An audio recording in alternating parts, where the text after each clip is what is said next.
Hello everybody, I'm Mary, one of the historic interpreters here at Poplar Forest. This is Vince, our Supervisor of Architectural Restoration by day and Master Hearth Cooking sous chef for special events.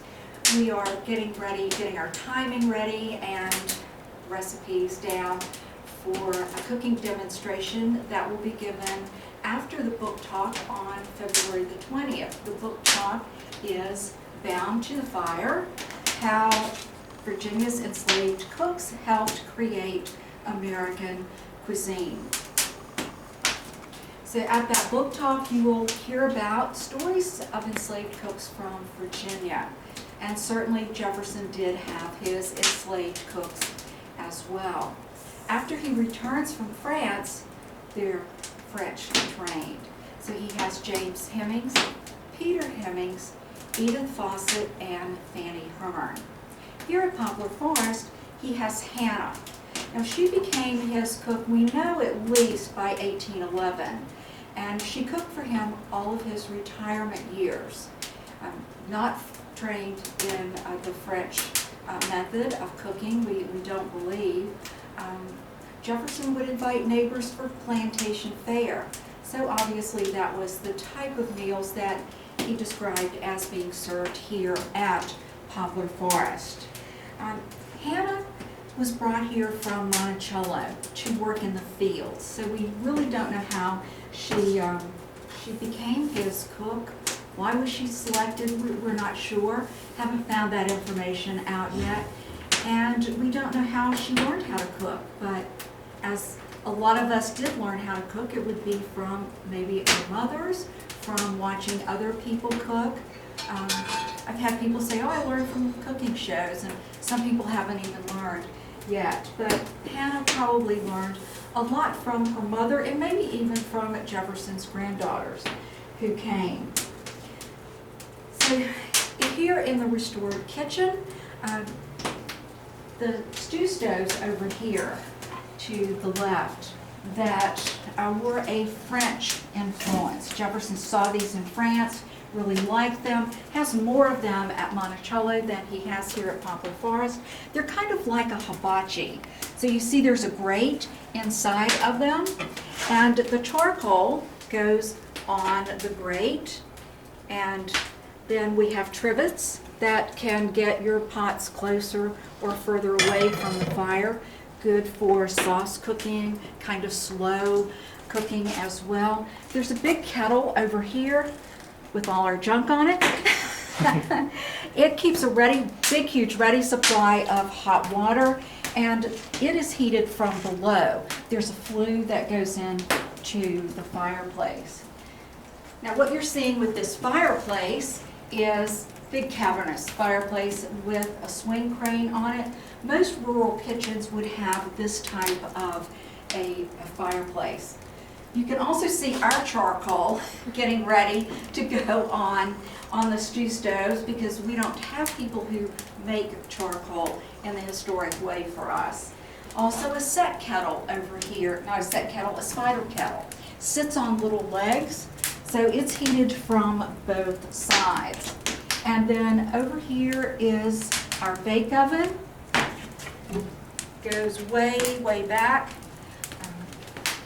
We won't be using that one today. Bake oven is a little bit out of service today. Not sure how a bake oven can be out of service, but ours is. So the recipes that we are cooking today, we're cooking halibut in a buttercream sauce. That's a recipe from Kelley Deetz book, Bound to the Fire. We're also making an apple pie. Jefferson really liked apple pies. Collard greens. This would have been a dish that the enslaved people would have cooked. We're going to also cook a sweet potato and an onion directly on the hearth in coals and ash. And then we're going to do butter-fried parsnips today. So this is kind of a Jefferson vegetable, but we're putting a little modern twist to it. So when we cook here in the kitchen, Vince and I like to do something that is representative of the event that we're doing, and then also has a Jefferson influence and a perspective from the enslaved people. So we need to get our sweet potato and our onion in the embers. Okay. So this is the way a lot of the enslaved people would be cooking, because they didn't have, you know, kitchen like such in their cabins. And so a lot of their cooking was done just on the hearth. They would have open fires most of the time cooking. And the way that we're going to cook these potato and onion is the way they would cook a lot of their vegetables and root stock and stuff. But you would take some hot coals from your fire and put those down on the hearth here. Make a nice little nest.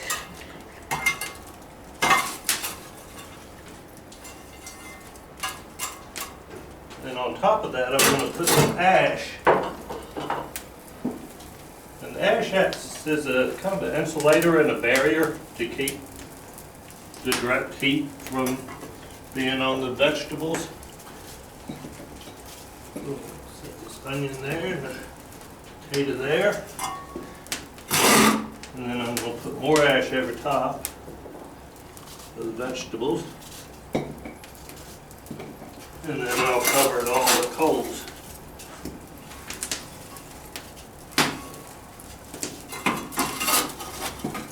It really takes a lot of wood and a lot of fire to cook in the traditional way, because you use so much, you know, coals and embers, you know, to do it. So this fire, we usually start the fire probably a couple hours before we actually are ready to cook, just so we get a good bank of coals. And so we'll leave that for about an hour, and then it should be ready. And also we'll take, for the apple pie, we're gonna do the apples a little bit beforehand, just to help get them cooking a bit. Just a bit, not quite, not really soft, just till they're just not firm. We got them a little too done the last time we did them. But it was still delicious. And the way these work is, you know, we just put the charcoal on the top, put the trivet saver, and then underneath here are just ash cleanouts. These aren't vented anyway, you know, as far as a flue or anything, but they're very rare in the States. But where we did see them, they're usually at a window, and they also seem to be gradiated in size. Archaeology found this large size grate when they were doing some excavations here, and we had some original brick floor that survived. This is a restoration floor, because a lot of the original floor was missing, and we didn't have enough of the original to show it, so we encapsulated it underneath. But the brick was going on an angle here, and we based these other two sizes of our stew stoves on that physical evidence that we had. So it's kind of like working a big puzzle, you know, our whole restoration process. Get this pan going a little bit.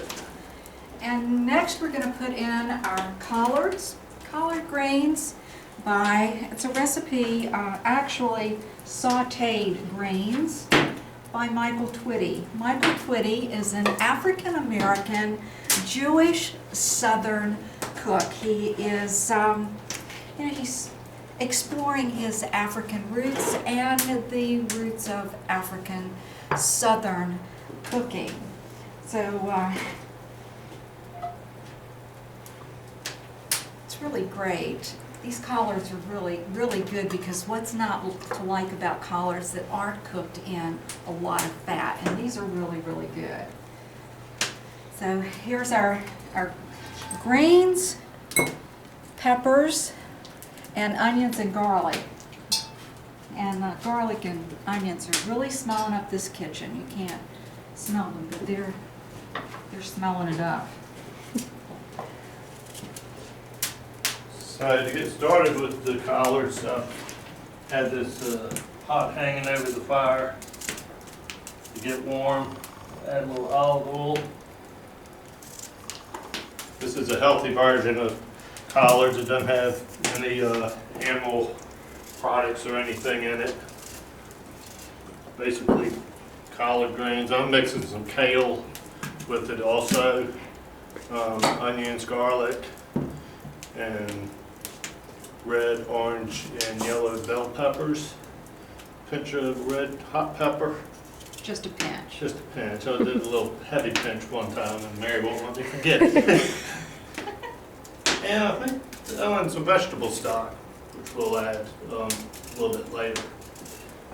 But for now, I'm going to get the onions and garlic started. I'll saute those for a bit before adding the rest.